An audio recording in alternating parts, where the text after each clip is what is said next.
Du starter med rite eller øvelse nummer 1. Strækker armene langt ud til siden, løfter navlen ind til rygsøjlen og løfter igen brystkassen højt op mod loftet, så du giver god plads til dine lunger og dit hjerte.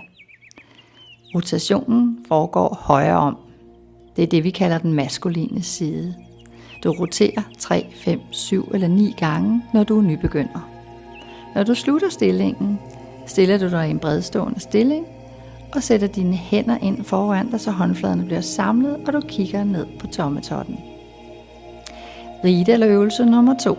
Du lægger dig ned på underlaget, strækker armene og benene ud, og trækker nu igen navlen ind til rygsøjlen og løfter hagen op mod brystkassen. Og samtidig løfter du benene op på en indånding, og på udåndingen lægger du benene og hovedet ned igen. Hvis du vil gøre den lidt sværere, så lad du hovedet blive oppe. Men prøv at strække knæene, og lad tåneglene kigge ned på knæene hele tiden. Indånding, når du går op, og udånding, når du går ned.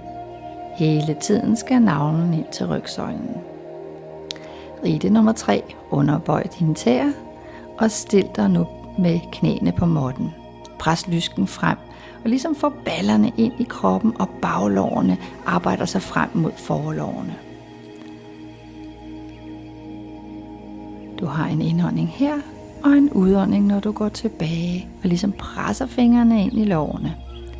Prøv at se, om du kan få dit svej i ryggen væk fra lænden af, men bagoverbøjningen nærmere ligger op ved skulderbladene, så du presser ind og frem ved skulderbladene, så du igen løfter brystkassen ud til siden og op mod loftet. Indånding og udånding, når du går bagud.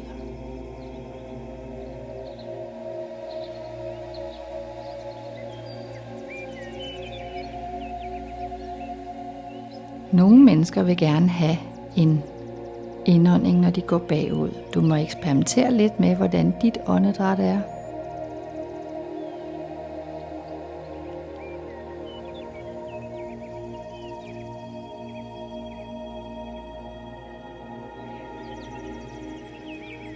Så kommer vi til rite nummer 4.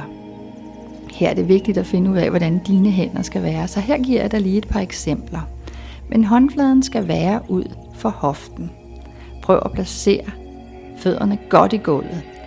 Nogle gange vil tæerne løfte sig, men du skal placere hænder og fødder rigtig godt i gulvet, sådan så du laver et rigtig godt fundament, som var det en bro, du lavede.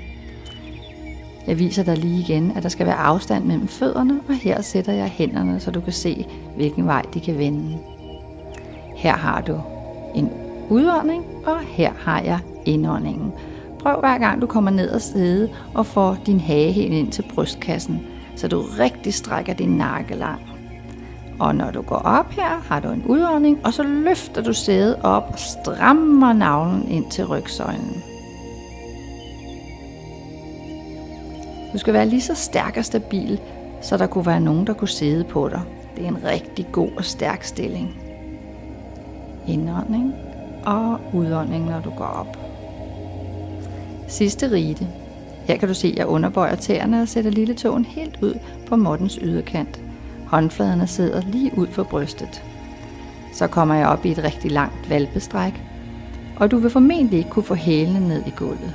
Men du strækker dig alt, hvad du kan, helt nede fra hænderne og op til taljen. Her har jeg igen en indånding, når jeg går tilbage, og en udånding, når jeg går frem. Løft dig fri af måtten, sådan så skuldrene kommer langt væk fra ørerne.